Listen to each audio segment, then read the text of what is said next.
Արդյոք այնտեղ չտեսան, որ հենց այդ հայտարարություններ անողը իրենից ամենամեծ դիկտատորն է ենթադրում եւ ներկայացնում եւ հենց Հայաստանի Հանրապետությունը ոչ թե ժողովրդավարական, այլ հենց դիկտատորական, բռնապետական երկիր է դառնում գնալով։ ԵԽԽՎ-ում որևէ մեկը արդյոք չի սաստել Նիկոլ Փաշինյանի այն բանաձևը եւ չի ասվել, որ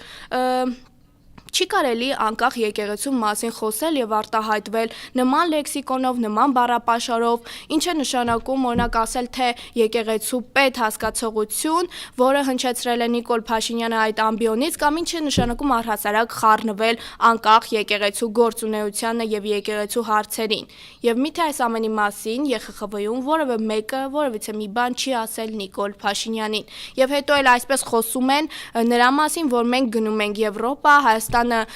գնում է դեպի ԵՄ, ԵՄ գործընթաց է մեկնարկել